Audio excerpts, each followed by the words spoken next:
నమస్తే, welcome to Leo. RK రోజా తిరుమల తిరుపతి దేవస్థానంలో తను చేసినటువంటి ఒక అక్రమాలు కావచ్చు ఏవనేది అందరికీ తెలిసిందే. దాని ఫలితమే మొన్న 2024 ఎన్నికల ఫలితాలు.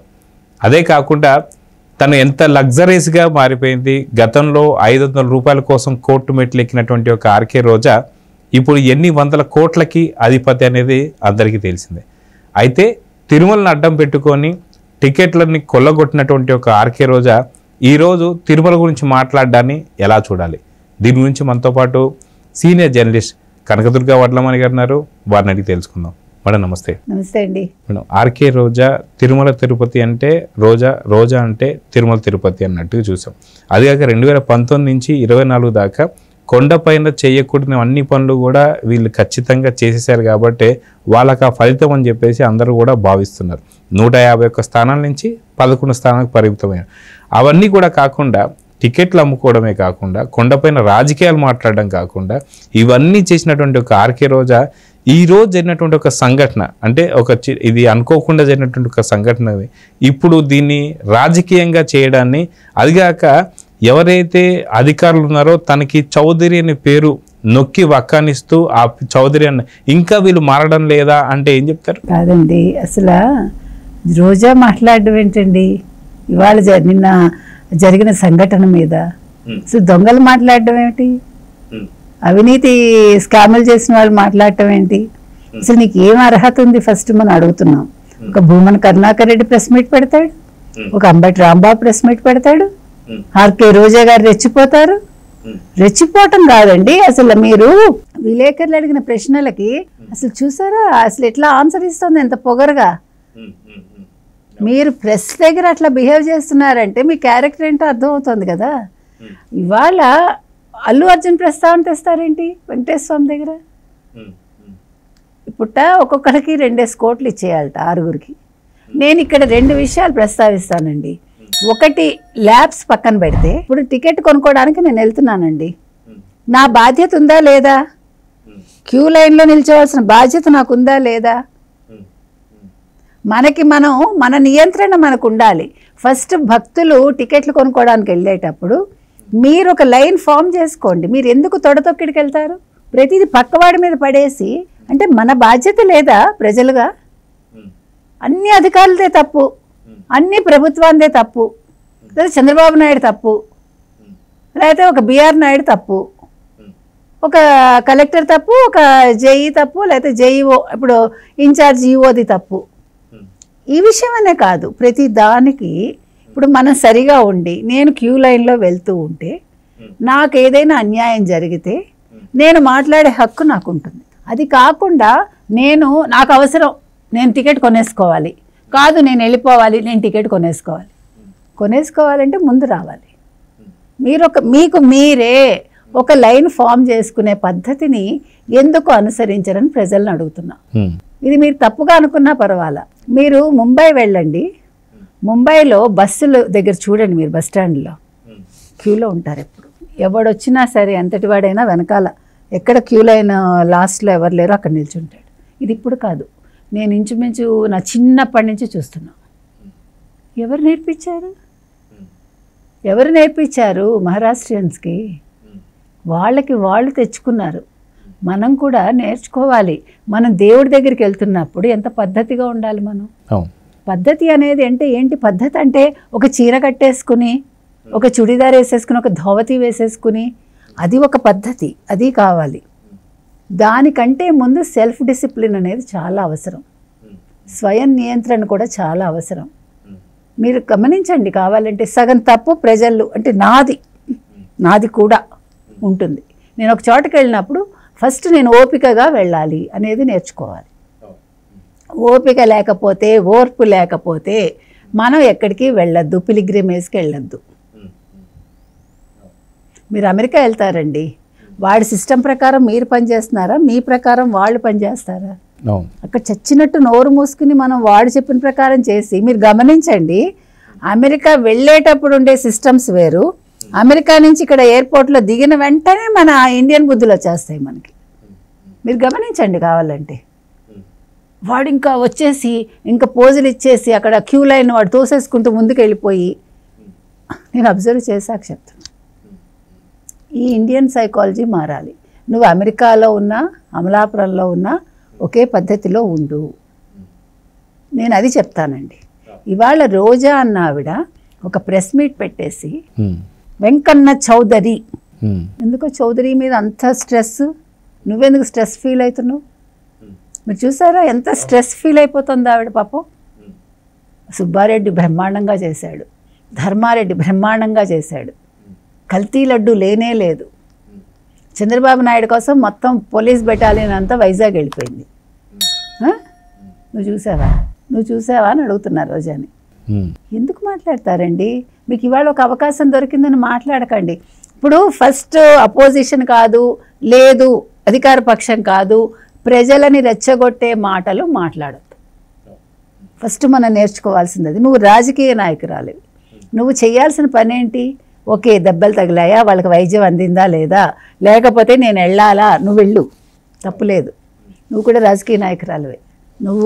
నేను తిరుపతి దాన్ని, నాకు ఇలాగా ఇదైపోతుంది, ద్రవించిపోతుంది ఆవిడ హృదయం, ద్రవించిపోతుంది. నా రూపాయి ఏమన్నా ఎక్స్గ్రేషియా ఇస్తున్నావా? ఏమైనా ప్రకటించావా? వైసీపీ ఏమైనా ప్రకటించిందా? పోనీ మీరందరూ కోట్లు తిరుమల తిరుపతి దేవస్థానాన్ని దండుకున్నారు కదా. వారం నువ్వు ఒక 50 మందిని వేసుకుని పొలోమని, అదేదో మీ అబ్బ చుట్టం మీ అయ్య చుట్టంలాగా టీటీడీ తిరుమలకి వెళ్ళిపోయి అన్యాయమా కాదా? అదే ఇప్పుడు టీటీడీని కూడా టీడీపీ ఆఫీస్ లాగా మార్చేసుకున్నారు. That's what I am about to say that. TTD TDP రెండు కొంచెం పక్క పక్కన, అంటే ప్రొనౌన్సియేషన్ ఒకలాగే ఉంది కాబట్టి టీటీడీని టీడీపీ ఆఫీస్ చూపించు. నువ్వు ఎక్కడో మీరు కదా సొంతం చేసుకుని ఒక క్రిస్టియన్స్ని తీసుకొచ్చి పెట్టి టీటీడీని అపవిత్రం చేసి నువ్వు మాట్లాడతావేంటి? వైవి సుబ్బారెడ్డి బ్రహ్మాండంగా చేయడం ఏంటి? ఇప్పుడు మార్పులు, ఇప్పుడు చూడు, నువ్వు వెళ్ళి తిరుమలకి వెళ్ళి ఇప్పుడు మార్పులు చూడు. ఈ తొడతొక్కిడికి, ఈ తొక్కిసలాటకి తప్పు ఎవరిది కాదు, అందరిది. అయితే ఇంకొక విషయం కూడా, బిఆర్ నాయుడు గారు కూడా ఒకరోజు ముందే ఈ అధికారులు చాలా అలసత్వం వహిస్తున్నారు, ఇక్కడ చాలా వరకు మార్పులు చేర్పులు జరగాలి, ఇక్కడ ఏదో కుట్రకోణం కూడా దాగుందేమో అనేది మాత్రం ఆయన అనుమానాస్పదంగా కరెక్ట్గా అడిగారు. ఇప్పుడు ఈ పోలీసులందరూ కూడా, మనం ఫస్ట్ నుంచి చెప్తున్నాం, మీకు గుర్తుంటే గత 7 నెలలుగా పోలీసు శాఖలో ప్రక్షాళన జరగాలి అని మనం చెప్తున్నాము. చంద్రబాబు నాయుడు గారు కూడా చెప్పారు. సో ఈ రోజు ఈ జరిగిన దాంట్లో వైసీపీ కుట్ర ఏంటి అనేది మీరు వెలికి తీయాలి. ఎందుకంటే వైసీపీకి కొమ్ము కాసే అధికారులు ఎవరున్నారు ఇంకా, అది చాలా ముఖ్యం. ఎందుకంటే వైకుంఠ ఏకాదశి అనేది చాలా పవిత్రమైన రోజు, పర్వదినం కాబట్టి ఆ రోజుకి భక్తులు వస్తారని మీ అందరికీ తెలుసు. సో ఇది తిరుపతిలో ఉండే ప్రజానీకానికి నేను టికెట్లు ఇస్తారని తెలిసి బయట వాళ్ళు చాలామంది వచ్చారు. ఆ బయట వాళ్ళు ఎవరు అనేది మీరు ఆ కోణంలో చూడాలి. సో వాళ్ళని ఎవరు పంపించారు, ఎందుకు పంపించారు, కావాలని పంపించారా, ఒక తొడతొక్కిడి చేయించి ఇక్కడ ఏదైనా జరిగితే ఆ నెపాన్ని తెలుగుదేశం కూటమి మీద నెట్టడానికి చూస్తున్నారా? తర్వాత ఆవిడ పవన్ కళ్యాణ్ మీద కూడా వ్యాఖ్యలు చేసింది. తర్వాత మొన్న హైందవ శంఖారావం జరిగింది కదా, ఆ మఠాధిపతులను రమ్మని అడిగింది. తర్వాత చంద్రబాబు నాయుడిని తిట్టింది, ఆవిడ అందరినీ తిట్టింది. పవన్ కళ్యాణ్ మీద రెచ్చిపోయింది ఆవిడ. సో నువ్వు చేయాల్సింది, నువ్వు హిందువువా కాదా? ఫస్ట్ ఆవిడ మాట్లాడిన మాటల్లో, అంటే నేను హిందువులనే భావన కంట మీరు హిందువులనే భావన కొంచెం ఎక్కువ కనిపించింది ఆవిడ మాటల్లో. లాస్ట్కి మాత్రం కొంచెం మళ్ళీ ఆవిడ కరెక్ట్ చేసుకున్నట్టుగా ఉంది ఆవిడ ప్రెస్ మీట్ చూసారండి. సో నీకు బాధ్యత లేదా? నువ్వు కూడా నగరి ఎమ్మెల్యేవి, ఒక మంత్రిగా పనిచేసావు, వారానికి ఒకసారి పరిగెట్టావు, డబ్బులు బాగా కలెక్ట్ చేసుకున్నావు, కోట్లు సంపాదించుకున్నావు తిరుమల తిరుపతి దేవస్థానం, ముఖ్యంగా వెంకటేశ్వర స్వామి పేరు చెప్పుకొని. కాబట్టి ఇవాళ నీ బాధ్యత ఏంటి రోజా అని అడుగుతున్నావు. నువ్వు తిరుపతి అమ్మాయిని అంటున్నావు కదా, మరి చిత్తూరు ఎవరిది? బిఆర్ నాయుడుది.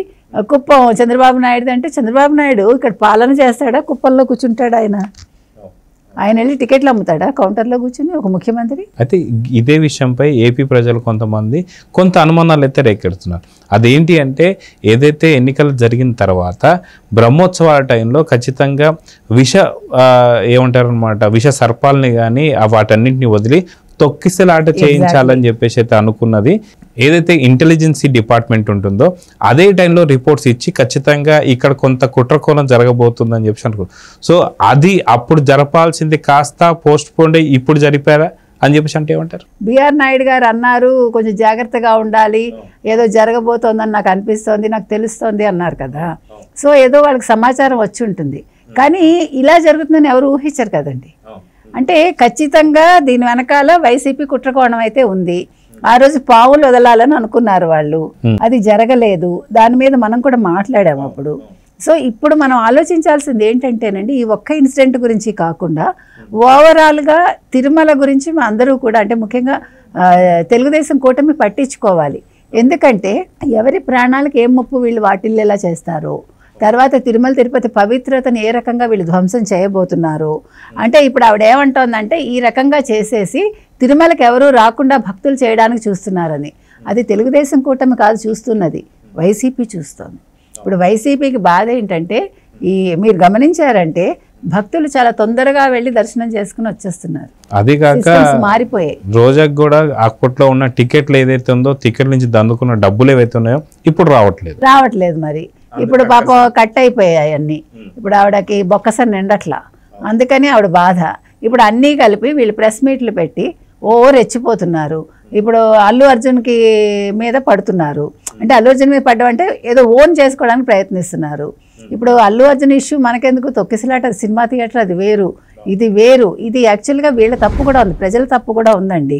మన ప్రజలు తిట్టుకున్నా పర్వాలేదు, ఎందుకంటే మనం కొన్ని నియమాలు సూత్రాలు పెట్టుకుని మనం పని చేయాలి. మనం ఒక చోటకి వెళ్ళినప్పుడు క్యూలో నిల్చోవాలంటే ఓపికగా నిల్చోవాలి. ఓర్పు తెచ్చుకున్నాకే మనం ఎక్కడికైనా వెళ్ళాలి అనేది నా సిద్ధాంతం. అంటే నేను సాధ్యమైనంత మటుకు అలా పాటించాకే ఇప్పుడు నేను మాట్లాడుతున్నాను. ఇక్కడ ఎవరిని నిందించటం కాదు, మన జాగ్రత్తలు మనం తీసుకోవాలి. మనం జాగ్రత్తగా లేకుండా పక్క వాళ్ళ మీద పడిపోయి మనం లేదు ఎవరినో బ్లేమ్ చేయటం అనేది పద్ధతి కాదనేది నా ఉద్దేశం. సో ఏది ఏమైనా నిన్న జరిగిన సంఘటన చాలా విచారకరం అండి. 6 చనిపోవడం, 34 మందికి గాయాలవడం. కానీ ఈ విషయంలో వైసీపీ హ్యాండ్ ఏంటి అనేది మాత్రం తెలుగుదేశం కూటమి తరఫున ఇంటెలిజెన్స్ ఏదైతే ఉందో వాళ్ళు దాని మీద విచారణ జరుపుతారు. సో చూద్దామని ఖచ్చితంగా విచారణ అయితే జరపాలి, జరిపిన తర్వాత కఠిన శిక్షలు అయితే పడాలని అయితే కోరుకుందాం. నమస్తే. Please subscribe to Leo News for more videos.